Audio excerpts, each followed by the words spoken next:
Capture the flag!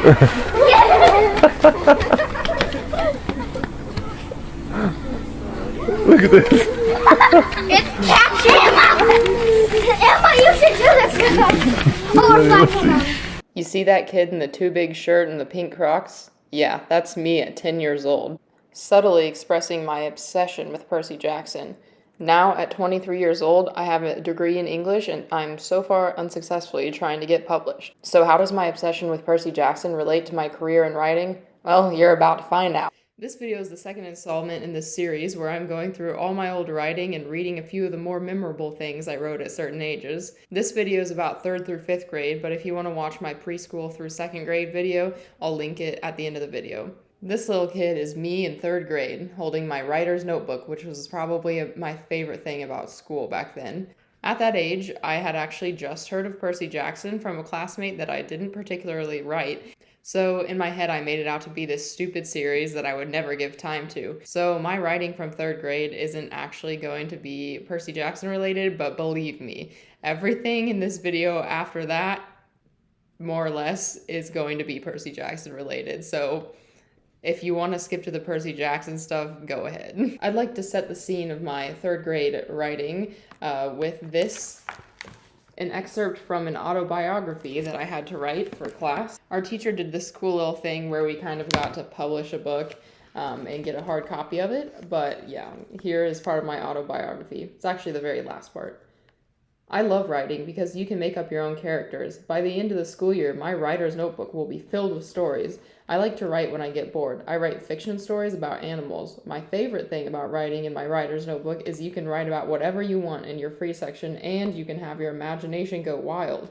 If I were a writer, I would write children's books that are mystery and spooky. I hope you had a great time learning about me. Now, mystery and spooky is definitely not what I write these days, but back then, I did write a few of those type of things, so let's dive in. This is the very writer's notebook that I was posed with in that picture that I showed you a few minutes ago, and now it has the addition of these post-it notes that I added at some point. It looks like maybe 5th grade-ish to organize things. I wanted to share this entry from 9/19/07 because it's a fond memory for me, and I really tried to find a video of it, but I didn't have any, so here we go. When I was 4, I had a pretend office under my kitchen table, and I used paper with words on the back and pretended it was my work. I pretended I had a printer and a computer, but last week I tried to do it again, and I was too big. I just find that to be a cute memory. The last video, it didn't really involve many stories, though I did have some. They just weren't super interesting. So this video is going to involve a lot more stories. This first one comes with an illustration. It is called New Land. And honestly, there are so many stories in here and a lot of them are weird, but I'm sharing the ones that are the most crackhead, for lack of a better word. You'll see what I mean in a second. One day, there was a girl who decided to go away in the jungle on the island to have her own house. So she packed up almost her whole room for her house. She went far out into the jungle and discovered a new path to another place. She knew nobody had gone this far in the jungle because they thought there would be poisonous snakes everywhere. But she went that far and nothing happened. She went onto the path and discovered a desert-like land that had nothing but trees. There was just enough room for her to build a little hut right by a little stream. She decided to call this place Wild Island. She collected big pieces of bark for her sign, and she made the letters with ripped up leaves. Then she started to build her hut. It was one big room with a whole bunch of stuffed animals. After that, she went outside to make a rug. She made it say, "Home Sweet Home," in big letters. At night, she realized she had forgotten one thing: food. So she ran to her house and back. After that, she ate some apples, and then she went to sleep. The end. And here's the picture of this girl with her finished hut. You'll notice in 3rd grade, for some reason, I had an obsession with branding things and advertising for things. So this one says Little's products, as if I was gonna sell it and make my own brand. I don't know what I was thinking there. This next story it steps up the weird. First, the title, The Alien Cows from Another Planet. Okay, here we go. Once there was a planet called Darius Cow Delicious. There were aliens that looked like cows. They were green with black or brown spots. They try to make 1 million gallons of green milk every year. If one human drinks it, they disappear to that planet and become one of the cows. The cows have 4 legs they walk on and 2 to handle the buckets of poison to put in the milk. Yeah, that says poison. Okay. If another cow comes to the planet, they will have to show them how to work on the planet. So here's the real story. Okay, now this was one normal day at Darius Cow Delicious, and all the cows were working calmly when suddenly, get off! It was a man that was dressed up in an astronaut suit. He was pushing the cows into rocket ships and programming them to go to Earth. The cows knew they couldn't breathe on Earth, but the rocket ships wouldn't stop no matter what. They tried to act calm, but when the rockets hit Earth, they went kablooey! Then the cows flew out of the rocket ship and let out a big moo. All the humans were very frightened, so they screamed, and screaming sent the cows to madness. So the cows chased all the people, and the people were still screaming, but even louder, so it made the cows even more mad. Finally, people stopped screaming after 4 weeks, and they decided to put the cows where they belong. The people had thought they didn't have enough cows, so they sent different astronauts to different planets and tried to find animals that looked like cows. After that, they bought fancy rocket ships for the cows and sent them back to their planet. The end. Wow. Next comes a real treat. This was a series that was apparently going to be made on... Keep doing that. Made on Kids Network. It says it... Oh, sorry. It says it right here.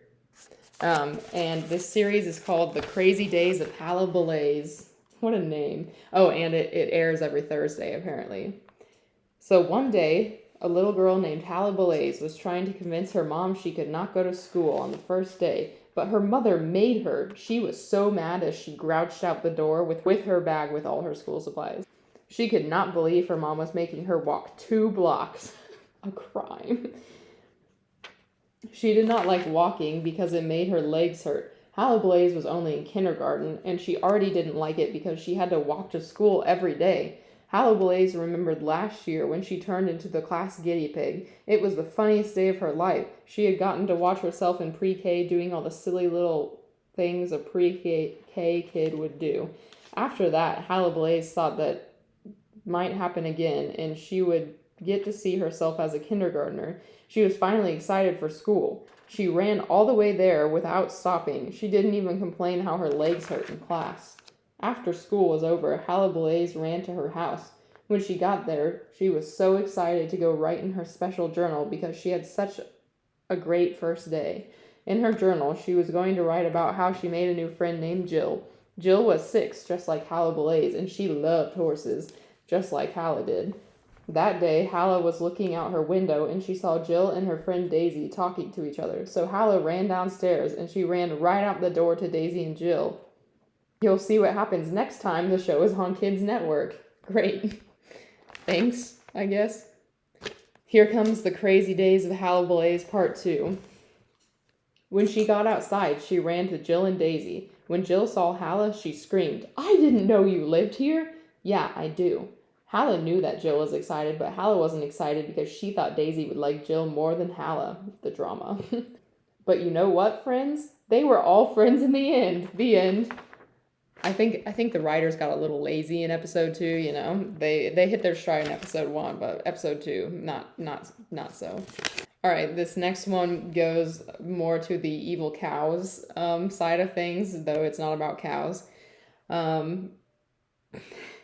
It's called Aliens from Planet Earth Hypnotized by the Evil Professor Browse. That's a great name for an evil scientist, don't you think? One day, an evil professor was working in his lab. P.S. He was, of course, Professor Browse. He was making his hypnotizer machine. When he put the evil potion in, he let out an evil laugh. I will make the world zombies. Well, he didn't know this, and something went wrong in the potion. That means he can't control the zombies. I must go hypnotize the whole world. Ah ha! Excuse me. Now let me get back to the story. Well, he decided that he couldn't wait until the next day to try out his invention, so he ran out the door with his machine. He shot a person with his formula. He tried to control him, but he couldn't. He said, "Why can't I control him?" He found out something went wrong. He stopped being a scientist after he turned the zombie back into a human. The end. What a good evil professor to turn them back into a human first, you know? I'm going to skip this one because this is already taking a while, but I just want you to know that this story is called A Dog Named Fetch Retriever McConnell, and it's about him going to school but then wanting to go back to his life at the circus. Where did I get these ideas? I don't know. This one's great. It is very short. It is called The Story of Boredom. I am bored, said Caitlin. That is an insult to your intelligence, said her mom. The end. We love a story with a lesson. Yeah, so that is it for this notebook. I have a couple other things that I would like to share from 3rd grade. Next comes this poem. I'm not actually sure when I originally wrote this, and this paper is not the original. It has multiple drafts on it, but the original, I'm not sure where it is, and it's very, very similar to this. So I'm just going to read the first one. The poem is called My World. When I am in my world, it's a dream, a fun place, but lonely when it's only me. When I am in my world, it's so fun, running and jumping like there's only sun. My friends like the tiger live in my world, the tiger named Hobbs that I love. When I am in my world, there's only sun, but when I am in my world, the real world is none. So in case, I'm sure some of you got the reference, I was obsessed with Calvin and Hobbes as a child. My dad used to read it to us, and so I had a stuffed tiger named Hobbes. Next one is the last one from 3rd grade. As far as I can tell, I'm not totally sure, but it is a comic. Oh, it's actually not the last one from 3rd grade. It's part of the last one from 3rd grade in the theme of comics. So there's this, and we had to write a comic about the Pony Express. Because, like whenever they would stop to get stuff, they would only have 2 minutes. So at least that's what we were taught. And so this one shows what happens along those 2 minutes. So in the first 30 seconds, the guy on the horse is saying, Bill, your name is so old. And Bill says, I love my name. What are you saying? Your name is Baberta. That's a girl name. And then at 2 minutes, the guy on the horse says, well, then I'll just leave. And then Bill says, it's about time. It never gets old. So going along with this theme of comics, I'm not sure if these were 3rd or 4th grade, but I think they might have been 3rd grade. Also going along with the themes of Calvin and Hobbes, because this journal has lots of Calvin and Hobbes related things. For example, Dopey Dad, I'm pretty sure, is some comic that Calvin makes in the Calvin and Hobbes comics. My brand was called Cool Like That Comics, and it says that the authors are Caitlin and Hobbes, so, here we are. So, this comic is Dad coming downstairs at a kid who is making noise. The noise is shown as crack, and he says, Rufus? And then the kid says, yes, Daddy, and then the dad goes, haven't I told you not to break things 1,000,000 times? Get some respect. And then the kid says, sheesh, it was just a stick. And the dad says, oh, well. And then the kid says, are you done yet? And the dad says, no, you're grounded. It aged well. So this other one is called Hissy Fits. I don't think that's something that existed in Calvin and Hobbes.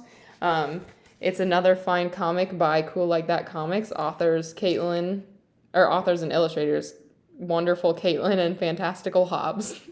But yeah, so the first panel is a guy saying, here, hissy, hissy, and then there's a clearly hissing cat, and then the guy says, run for your life, and the cat's chasing him, and then he bites him in the butt, and then the guy falls with his butt like sticking up to the sun here, and he says, my buns are burning, and then the sun burns his butt, and then he catches on fire and turns into ashes. So yeah, those were my comic days, the juvenile humor and whatever.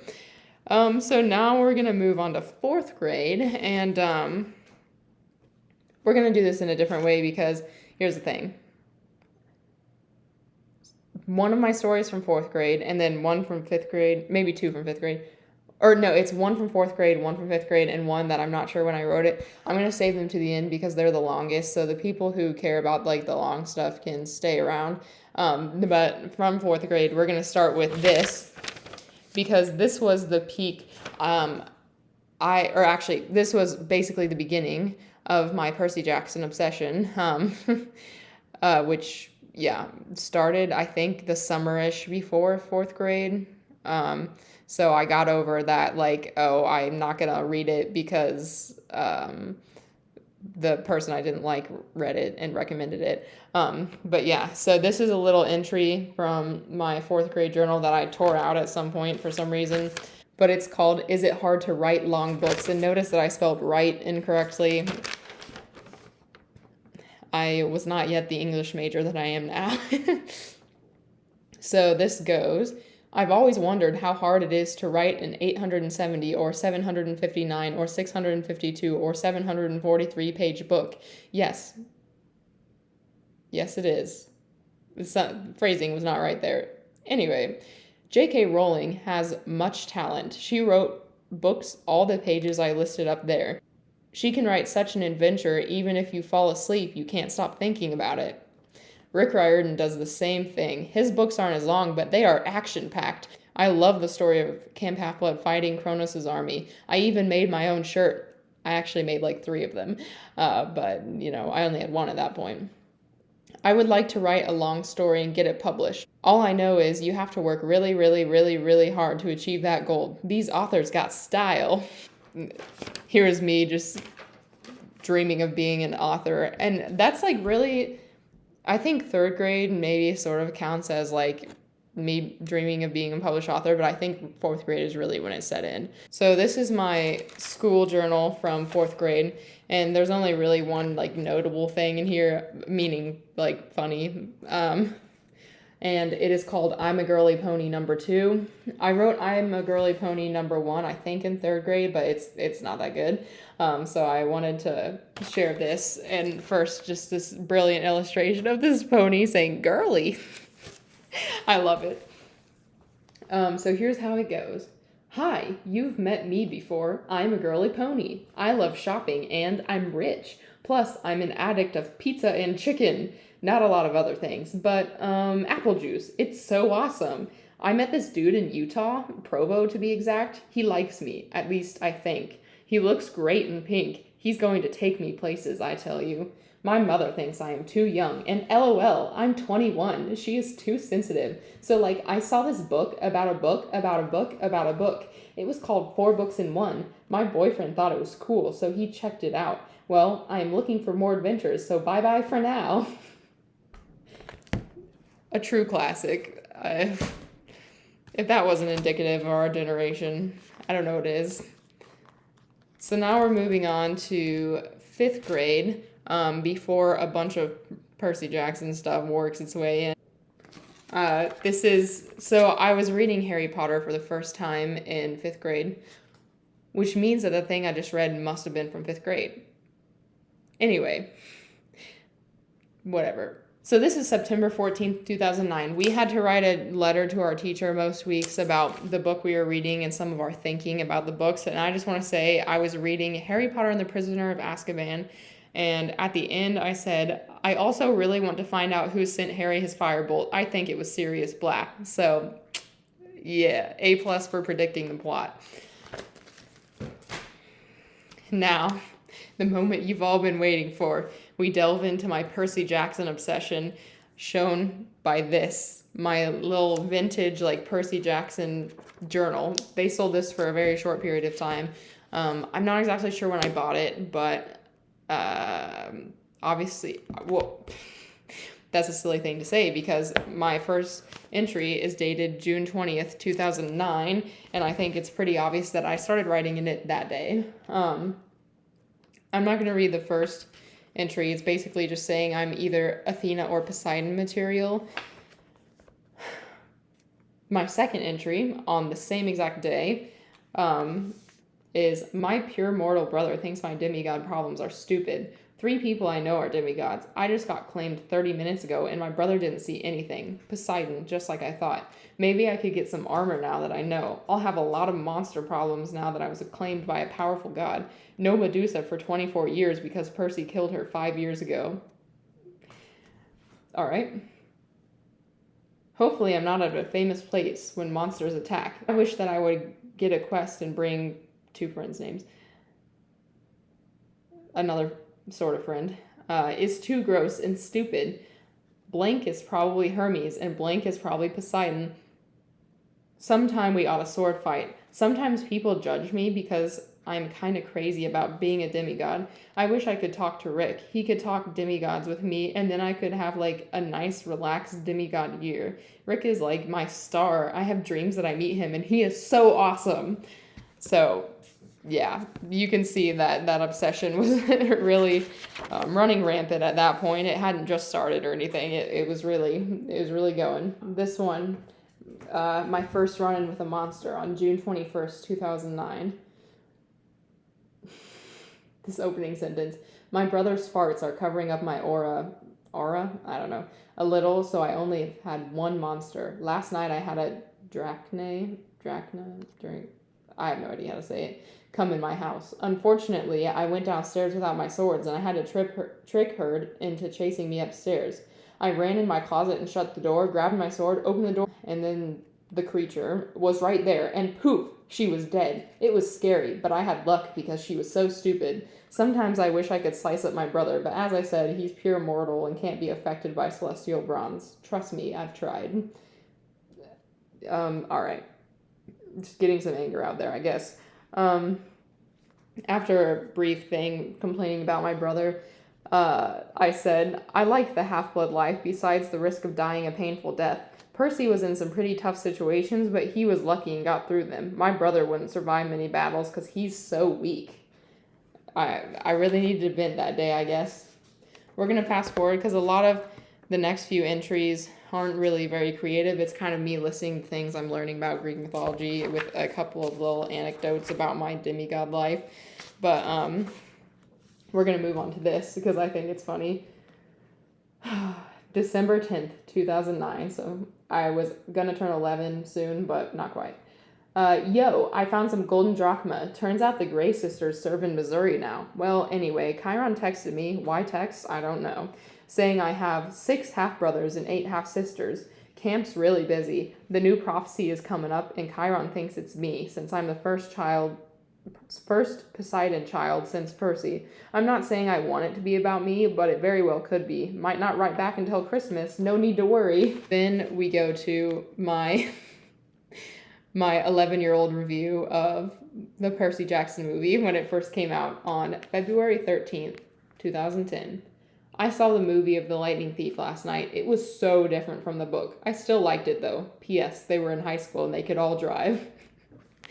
Yeah, I definitely liked that movie for a few years because I was so desperate for any Percy Jackson material that I could get my hands on.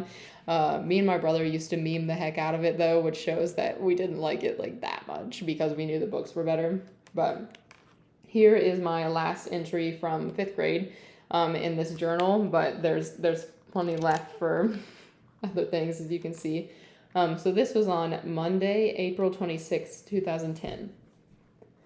I recently found out my past. It turns out when I was born, Poseidon decided to stay with me until I was 3. Big mistake.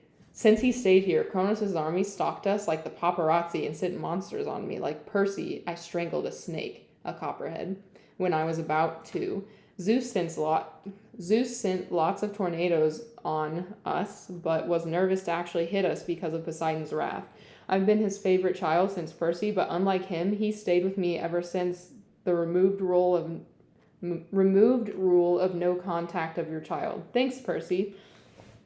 So anyway, 3 weeks before my 3rd birthday, Kronos' army decided to play a little trick. They sent a 40-foot-long Dracon to destroy me. Poseidon filled up our whole kitchen with water so his powers would work full on. He put my mom in an air bubble and I could breathe underwater. So to protect, he blasted that Dracon to pieces. After that, he sent me to Camp Half-Blood for the rest of the year. I've been there ever since, even though I wasn't claimed until I was 10. And then I have a note in the margins as I have changed my lore that says not true. They knew I was Poseidon because Poseidon sent me there on a wave on the shore of Long Island. So that's been my life ever since. The end. So yeah, I was really writing myself into Camp Half-Blood, you know. My friend and I, who I went to elementary school with, he was actually a year younger than me. We saw each other in the before school program mostly. We used to write letters to each other. I'm covering his name because I don't want him to be part of this if he doesn't want to. And we used to write Percy Jackson related letters to each other, like nothing about our real life, but Percy Jackson things. So I'm just going to read things I wrote, not him really. So I told him, "Dear blank." So, okay, I guess he told me that he was trying to figure out a way to get to camp because he couldn't figure out how and he couldn't afford to just like fly to New York or something. And so this is what I told him. "Even if the tree portal doesn't work, then I do have another way. Since the Titans are set up at the underworld and have a contract with Hades, if you iris message them, you can course the power of the underworld into your body, think of a location, and you will be there. But that gives the Titans an automatic tracking device on you for 24 hours. It's dangerous, but it's the only other way Chiron will let you. Remember, you can talk to Chiron by going to MS Outlook and typing. He will talk to you in your mind. It might give you a headache, but you'll get used to it. You'll do great, bro. P.S. I hope you get to meet all our new half-brothers and sisters." So many strange ideas. This next one is very dramatic. It's actually dated May 27th, 2010. It says, "I hope you got to Camp Half-Blood. If you go back, make sure you tell Perseus Clyburn," not Percy Jackson, it's a different guy, "that I'll pick him up at 8 a.m. on June 28th. Don't ask him why, or he'll get upset. I'll tell you that we are going on a mission, but not for what. You'll probably hear it in Half-Blood gossip, but I really don't want you to be blamed for what's happening. I'll tell you in my next letter, but for now, I really don't want you to find out. Oh, and I also found out that Chiron has a mission for you. Be there on June 19th so he can set you off. You need to convince the Titan god Helios to be on our side. He already said maybe, but you're gonna have to pay him or something. When the time comes, you'll know. Just pray to Apollo every day until then. Good luck, bro. P.S. I won't be at Camp Half-Blood until June 28th, so don't worry about me. And I know what Helios wants, so if you really need to, use the empathy link. Just think of the words Sun Chariot. Write me back." I wrote out what the secret trouble was. It was to get Cerberus to Camp Half-Blood. Hades wants to have a death trial for Perseus Clyburn. The Titans are going to try to kill us. Perseus Clyburn is going to swim in the river Styx. I already have. And then at the bottom it says, "I need this paper back." In parentheses, keep this a secret. Yeah, anyway, there's a lot here. We used to, even after we were done writing letters in paper form, we emailed for literal years in this make-believe Percy Jackson world, like for so long that both of us were kind of unsure whether the other one actually thought it was real or not. We were like, are we just playing like a fantasy game or does he think it's real? But yeah, we figured it out. We didn't talk a lot in high school, which is sad, but we did go to the same high school and I used to see him. And, you know, I would still say we're friends, though we used to be in like constant contact. So these last ones are Percy Jackson related. And once again, in 4th grade, we read Holes, and pretty much everyone in the class loved that book. Our teacher gave us an assignment to write a sequel to Holes, to imagine what happened to Camp Green Lake after Stanley Yelnats left. And so this is my Holes 2. Notice that I wrote my name in Greek letters down here. Only showing what is to come. It's not great, but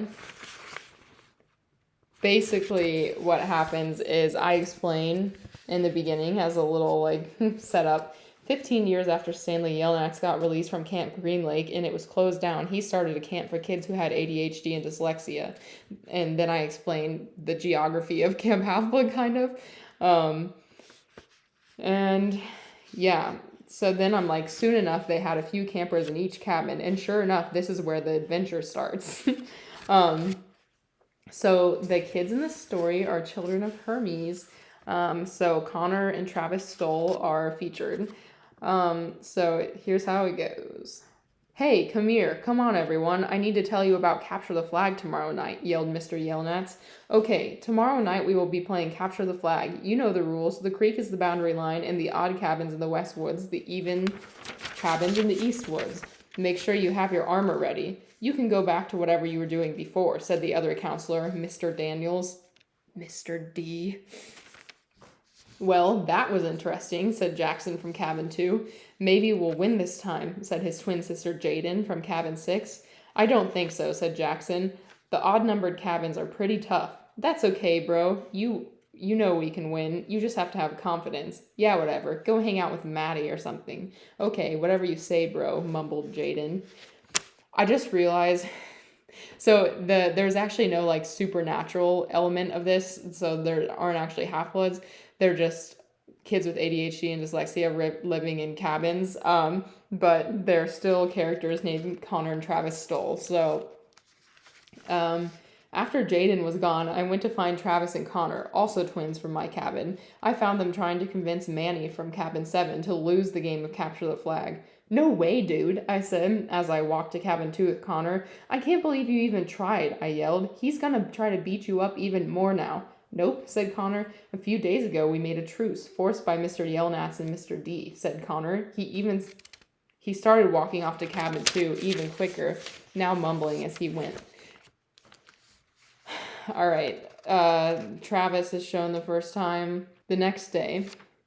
Wake up, Jackson, said Connor. I'm excited. Tonight we're going to get that flag. Doubt it, whispered Travis. We stink at Capture the Flag. Tara, a kid from Cabin 8, bursted through the door. Hey, lazyheads, want to go to the sword arena? She asked. Not right now, I said. I'm going to go to the canoe lake. Me too, said Connor. I'll come, said Travis, and we went out the door with Tara. Where are we going, Captain? Yes, Cap apostrophe N, asked Connor. Oh, come on, dude. Help me get this canoe in the water, I said. Fine, said Connor. So Travis doesn't seem very happy. Ah, who the, said Connor. Oh, Mr. Yelnats. No, he's not so happy about the Capture the Flag after the odd cabins, blah, blah, blah. So it's really this story that goes basically nowhere until finally there's a guy named Tyson in Cabin 1, and then the narrator, Jackson, pulls through and wins Capture the Flag for them, and then Travis and Connor tackle him with happiness. So yeah, at this point, I was literally making everything in my life into some Percy Jackson thing. Again, illustrated in this very last thing that I'm going to read called Live the Lonely Robot. And this is a long story for a 5th grader. It's not actually that long. So basically, we had to write a horror story around Halloween in 5th grade, and once they were done with our final drafts, we were going to get into small groups and hold a flashlight under our face in a dark classroom and read them to our classmates. Well, literally everyone else's story was like a page, maybe 3. I don't even think there were many 3-page ones. It was like maybe 2. And they all like did it really fast. And so I was holding this like packet. It's 5 pages. So I was holding this little packet and I was like, man, now I have to sit here and read this for forever. This story in itself isn't actually Percy Jackson themed, but the main characters' names are Nico and Luke, and they're stepbrothers or half-brothers or something. So just like the whole thing of Camp Half-Blood being like half-siblings, and obviously the names Nico and Luke. While it's not like Percy Jackson related as the other one was more so, I am going to read this whole thing because this story was really the beginning of me writing something long with like a plot and realizing I can do this. It's like hard. It took me a long time, longer than anyone else, but I can do this. And that's why this story is so important to how I became a writer. So I'm going to read the whole thing. This is Live the Lonely Robot by me. Nico, look what I got, Luke Parker yelled to his stepbrother. Luke dropped the heavy package on the couch. Grandma and Grandpa got me a birthday present. A big one, too, Nico added. Come on, open it up. Luke tore open the paper. Live the Lonely Robot, he read. Your best friend that's made out of metal. Nico and Luke took Liv out of her box and stood her up. What does she run on? Asked Nico. I don't know, said Luke curiously. Suddenly a metallic voice said, I am Liv. Who is my owner? Me, Luke Parker, Luke stuttered. Liv said, hello, owner. I run on oil, and I have turbo speed to chase enemies. Oh, cool, said Nico. At my owner's command, of course, said Liv politely. That's awesome, Nico was saying when Liv interrupted. I can also spray toilet water. Cool, yelled Nico and Luke. Can you tell that an 11-year-old wrote this? A couple of nights later, Luke got thirsty and got up from bed to get a drink of water. He was walking down the hallway when he saw a flash of lightning and clouds drifted over the full moon. Luke turned into the kitchen and grabbed a glass. When he turned around, there was Liv, eyes glowing red, with a creepy smile on her face. I am thirsty too. Can you get me some oil? Yeah, sure, you just scared me, stammered Luke. I'm sorry, Liv exclaimed. For some strange reason, Liv seemed to start not liking Nico. Every day when she rolled into the living room, she was glaring at him. Today, I guess she finally lost her patience. Liv rolled into the living room full speed, without her turbo boost. Spindly fingers opening and closing. All of a sudden, she launched into the air. No, Liv, yelled Luke. He fly-tackled her and smashed his arm into her heavy chest. Liv landed on Nico with a clunk.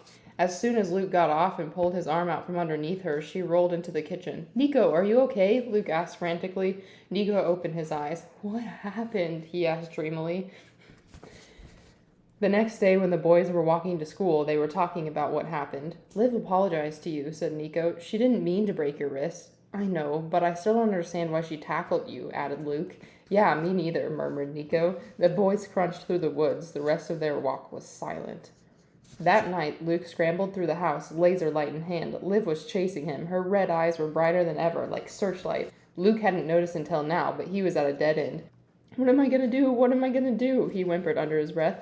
Liv sped around the corner, glowing red eyes trained on his terrified face. Musket, Luke! Musket, Luke! She droned. She slowed down, still coming towards him. All of a sudden, Luke heard the door next to him creak open. What are you doing rampaging around the house at 12:30 a.m.? Luke's mother asked angrily. Well, stammered Luke. Liv made a screeching noise. Robot too? She questioned him. During lunch period the next day at school, Nico and Luke were sitting in the cafeteria. I don't see why Liv wanted me to play laser tag so much, Luke said. It's like she wanted me to get in trouble. When Mom yelled at me, she was smiling. Nico balanced his straw on his nose. Maybe she likes seeing people get mad and their victims cowering, Luke went on. I mean, obviously she chased me there, plus she must have known Mom was a light sleeper. Nico! Luke hit him hard with his cast. Ow! Yelped Nico. Were you even listening? Luke asked in an irritated voice. Yeah, of course I was, replied Nico, rubbing his shoulder. Luke clambered down the stairs the next morning. Hey, Nico, guess what? What? Groaned Nico. I woke up half an hour early, said Luke in a sarcastic voice. Hello, Captain Obvious. He and Nico got ready for school. Let's take the long way instead of the shortcut, said Nico. We have time. Luke nodded his head. As they trudged through the rain and mud, the boys heard wheels creak behind them. Nico and Luke went back to back. Liv! Screamed Nico. They scrambled away, terrified by her face that was half rusted. Luke and Nico ran until their legs felt like spaghetti. Where should we hide? Luke asked frantically. The log! The hollow one, deep in the woods, where we hid from bullies, Nico replied, a proud look on his face. As they scrambled over broken branches and around trees, keeping an eye out for their log, the boys stumbled into a deer. It glared at them, then reared up and charged. Nico and Luke both screamed, Run for it! The boys burst off, full speed, flying through the woods. There it is, yelled Luke, pumping his fist in the air. They darted into the log. About 30 minutes later, Luke jabbed Nico with his finger. Hear that? He whispered. The squeaking of Liv's wheels. Yeah, said Nico. Shh, she's coming closer. She sped by, cursing under her breath. Gotta find Torps. Where are the little minions?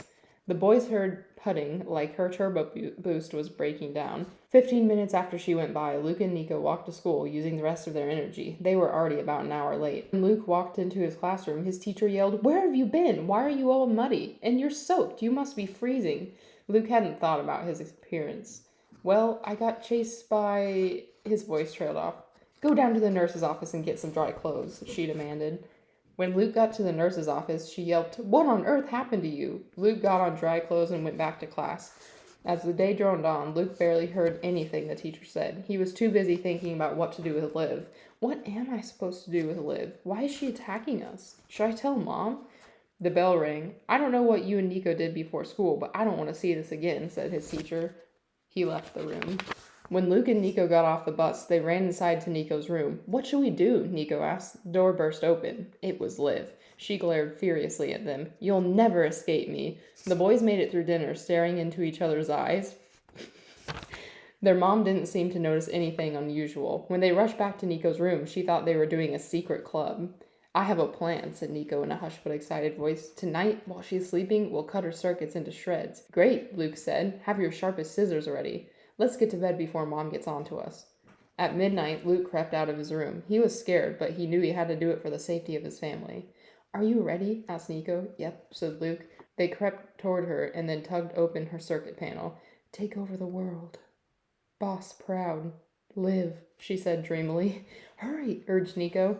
They snipped all her wires. Let's take her to the garbage bin outside, said Luke. Yeah, said Nico. They picked up Liv and carried her to the garbage bin. Crash!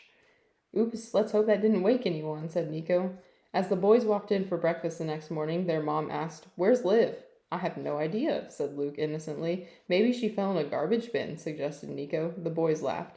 What's going on with you guys? She said. Nico and Luke kept laughing. Oh well, she sighed. So, is it any good for a fifth grader? Maybe. I don't know. But I was really proud of this back in the day, so much so that I actually rewrote it slightly differently, and maybe I'll share that during the middle school video because I did it in middle school. So, yeah. Thank you for watching. I hope you enjoyed, and especially if you stayed to the end. You're an angel. Thank you. See you guys in the next video.